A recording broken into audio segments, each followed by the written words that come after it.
Hello everyone, how you doing? It's Michelle. It is the 28th of February when I'm recording this. I'm trying to do it a bit earlier so that you can prep for the following week. Obviously we're moving into a new month as well, which is bonkers. bonkers. Loads going on in March. I'm not going to cover it all in this video, but we have got pre-eclipse season now starting. And we've got a full eclipse moon on the 13th and 14th of March. But prior to that, the work that we need to be doing is... Sorry, I got distracted with what I've written here. Sorry. So for the next 4 weeks, we have 2 eclipses. So we've got one on the 13th and 14th of March and then one later on in the month. Also, Venus is beginning her retrograde this weekend. And we are stepping into the pre-eclipse season, which obviously, or the pre-eclipse time, which is where we're preparing to step into the eclipse. And it's a really important time, even more, do I want to say more so than the eclipse season? But, you know, it is really important that you declutter, cleanse, clear as much as you can so that you've got space, energetic space in your mind, in your body, in your space, in your surroundings, to actually go deeper when the eclipse season arrives. So decluttering, you're going to be doing over the next 4 weeks. So over the next month, you're going to be, I started this about a week or so ago now, and I've got stuff everywhere around me because it's stuff, right, that's going to the charity shop, that's going in the bin, that's I'm going to sell. I'm redecorating my bedroom, so that's all getting cleared out, new colours, new furniture, everything. So it's really big. I was like, whoa, I am definitely in alignment with the eclipse energy or the pre-eclipse energy. So it's not just about decluttering, it's also about cleansing. So making sure you're cleansing your space, you're cleansing yourself, you're working with your crystals, you're cleansing your crystals, and you're just clearing as much as you can, energetically and physically, so that you've got the space for the new to come in. And obviously March is a very spring-like energy. It's very starting new beginnings, all of that. It always feels more like a new year when I get to March. So, you know, the better weather comes, the flowers are coming out, you know, everybody just feels a bit better. So let's just clear all the dead wood of the winter, which seems to have been really, really long this year, and get ready for this new incoming energy. So what else have I written down here? So during the pre-eclipse, yeah, I've covered that. All right, okay. Thank you, Mr. Tron. He's just saying, don't forget, when you're cluttering, clearing and cleansing, it's just not just the physical, it's the mental, emotional as well. So things will come up for you, which I'm going to talk about in a moment. But whatever comes up, write it down, because it's important that you look at that before you get to the eclipse season. So we're clearing, we're preparing for that on all levels. So the full moon eclipse on the 14th and 13th and 14th of March, depending where you are, which I will do a separate video on, is all about realigning to your goals, your intentions, your beliefs, and speaking up, being heard, having your say in a loving way. And also emotions will be coming up. They may be running quite high. The reason this is because we've got Venus going retrograde, as I said. And this is a time for self-love, self-healing, and to look really deeply at your relationships. What's working, what's not, what needs to change. And Venus is in retrograde for the next 18 months. And the last time she was in retrograde was July to September 2023. So it's nearly, you know, sort of 18 months. So you just need to look back on that time in 2023 and just see what was going on for you. We were moving, or just moved house in September of that year. So it was a busy time around that time for me. So I need to look back. But what's going to surface is some old emotional triggers. So you may, you know, for me, I may have some old memories coming up about leaving Surrey and moving to West Sussex, and leaving behind my mum and my family and my friends, and coming to West Sussex and having to start over, and all of that frustration, anger, resentment, that was present at the time, because I was really doing something I didn't 100% really want to do, but was in a situation where I didn't have any choice. And looking back now, it was the best thing I could have done, but at the time it was difficult. So I'm just giving you that as an example, because some of that is going to come back up for me to look at. So also old emotional triggers are going to come up. So just watch out for people that are triggering you, reflecting back at you. Just recognize that and detach from it. You don't want to be going over those old emotional wounds. You just want to be recognizing them, knowing where you need to still do work, but also detaching when it's like an old, really old wound where you know what's happening there, you know why it's happening, and you can detach from it, so you're not reacting or responding to it anymore. It's just like, oh yeah, that's there. Okay, yeah, okay.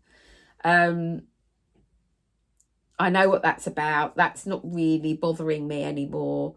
And if it is, that just means there's a small amount left to work with. You need to get to a place where someone may say something or do something that used to really trigger you, and now you just go, I see you. I see you. And it doesn't bother you. It's just like, ooh, thank you, water off a dog's back, all of that. That's the space where you want to get to. If you're still getting a little bit triggered by it, or a little bit angst about it, or you thought you dealt with it, but there is a little bit of then there's just a small amount of work still to be done on that. What else do I want to say? But yeah, it's really important that you don't go back down those rabbit holes and get pulled back into the drama, pulled back into those triggers.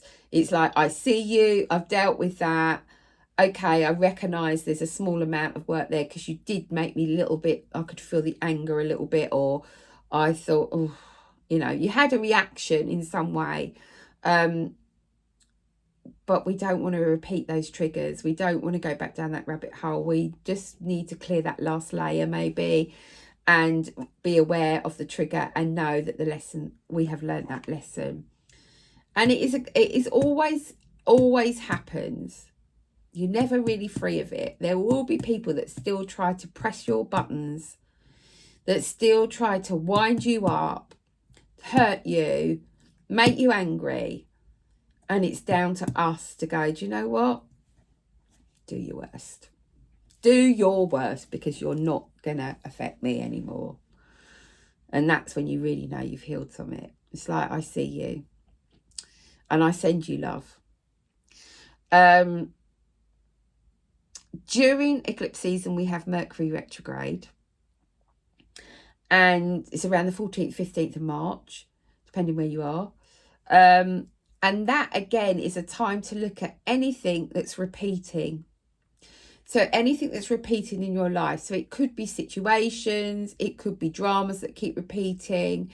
It could be people that keep poking you. All of that. But it's old stuff that's just repeating. And when it repeats, it's just highlighting that you've still got work to do on it, or you've still got a layer to heal.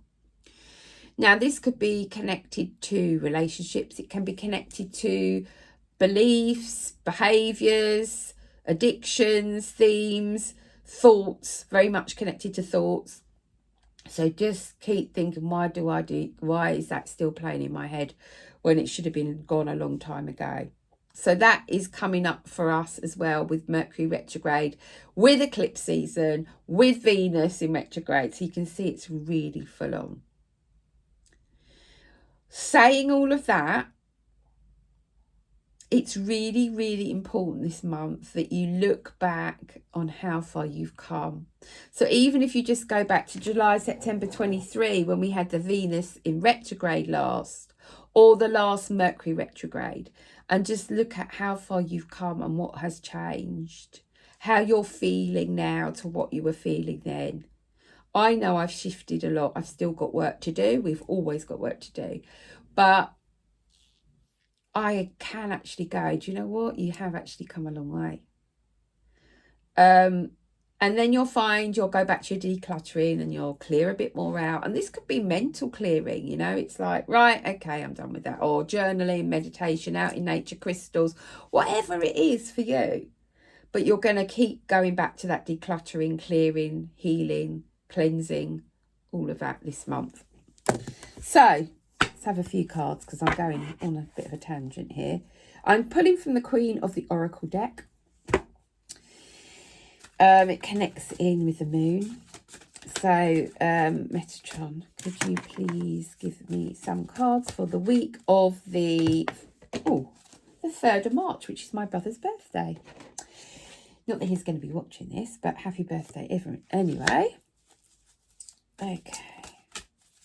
Let's just see. Nice cards. Not my favourite cards. Okay. It just makes me laugh every time I see that card, because there's certain people that I know when I put that card up to the cameras and go, just like I do, and it makes me laugh. Okay, what we got here? Okay, masculine. The masculine energy is going to be around this month. Yeah, okay. Okay. Metatron's just saying not always in a positive way. And remember, we have masculine energy. All of us have masculine energy within us. I just want one more, I think, from this deck. Interesting cards. Interesting cards. Now he's just giving me about 8. I'm just going to... Metatron, I just want one. Sorry, I was talking when I was going. Okay, thank you. I just have one to go with that. Oh, thank you. No, he's very insistent. We have 3. Have I got more than that? I've got 4. Okay. Okay.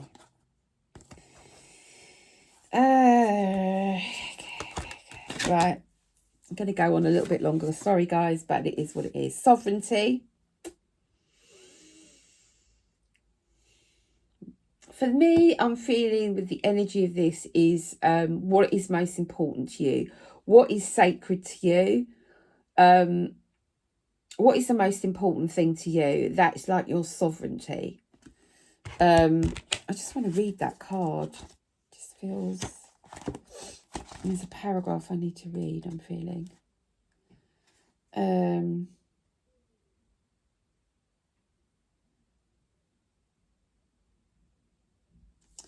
This is interesting. Okay.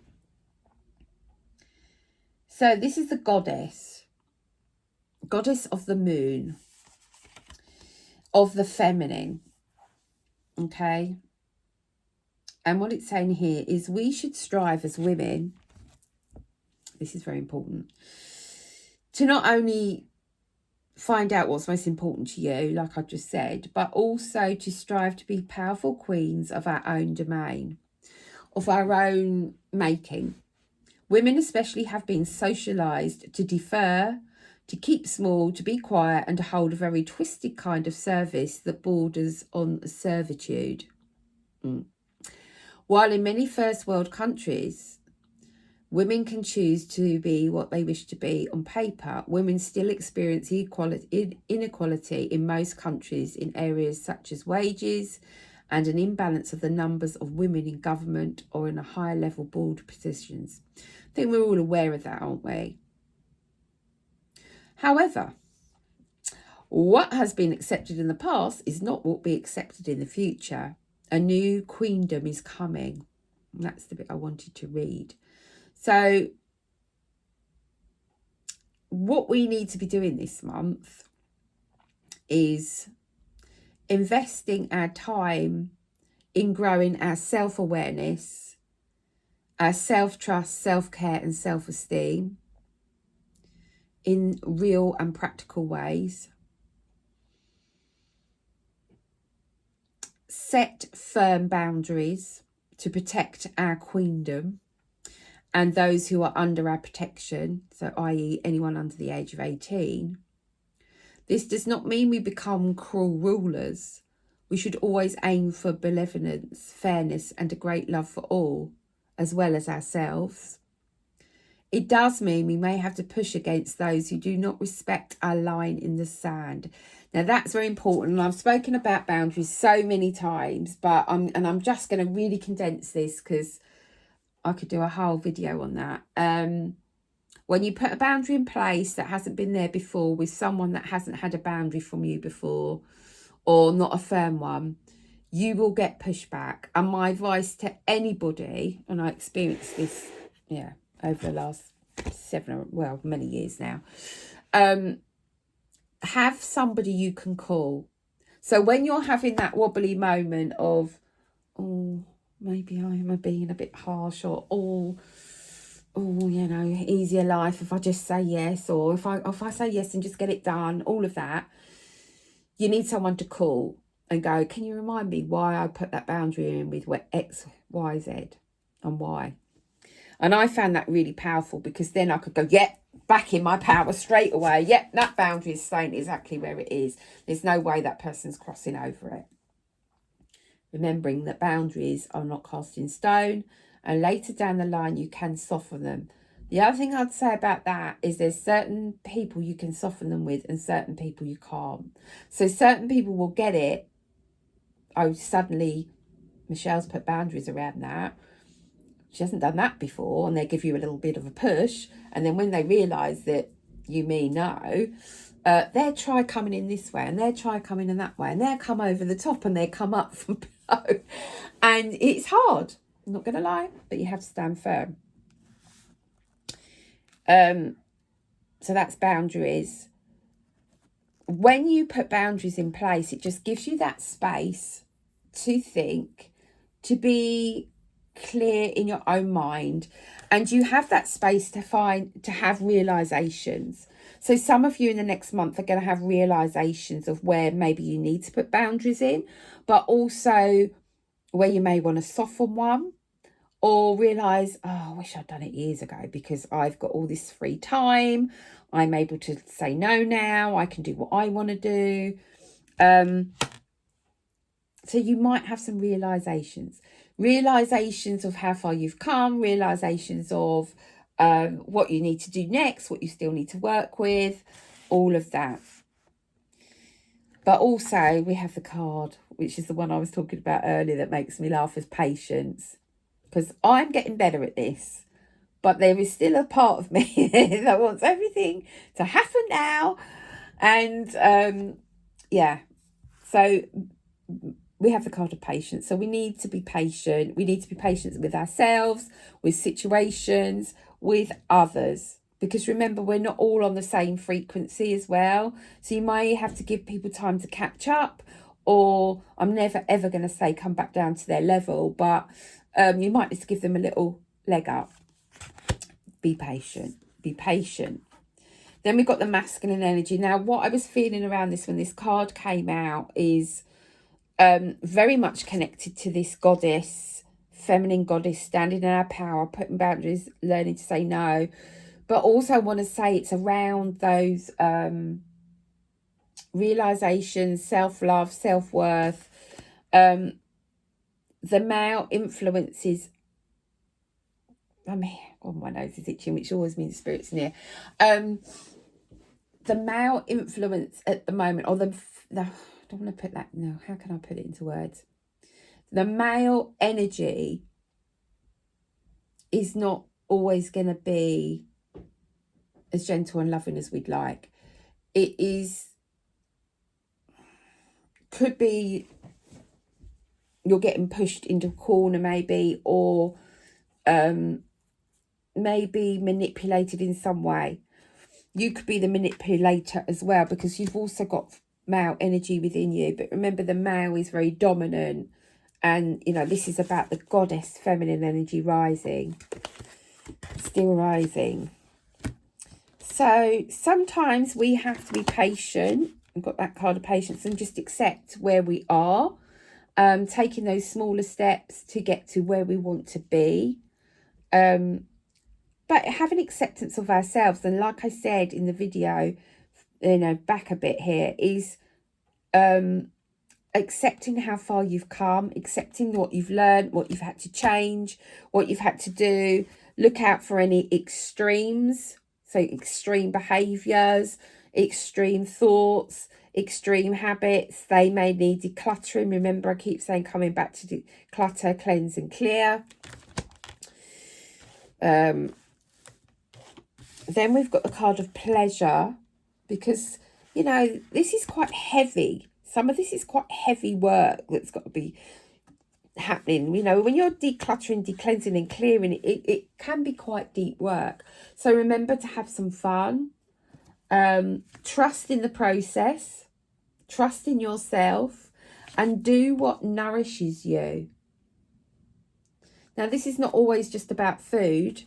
This is about your mind, your emotions, what's coming up for you, who's triggering you, what dramas can you let go of and go, do you know what, I'm done, get on with it, not interested. That can sound harsh, but it goes back to this boundary card. The realization may be that you're giving away too much of yourself to someone else. And it may be that you've tried to help. Sorry, loads more coming in here. You've had patience, but your patience worn thin. It's like, I'm done. Can't be doing with it anymore.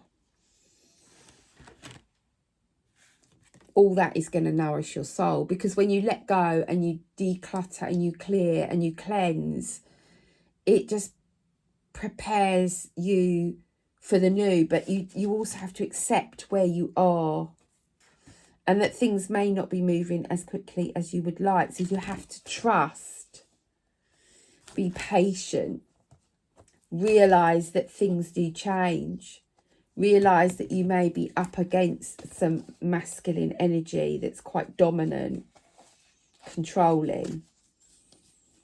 But it's important to find your feminine voice. And if you're a man watching this, you've still got feminine energy within you.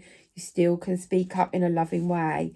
But it's important to find some pleasure and some fun and something you enjoy to nourish you as a whole person. So that is the message for the week of the 3rd of March. And this is giving you a little bit of insight into March. But obviously, as we go through March, I will be pulling out the main themes for you to concentrate on. So have a great week, and I'll see you next week. Bye for now.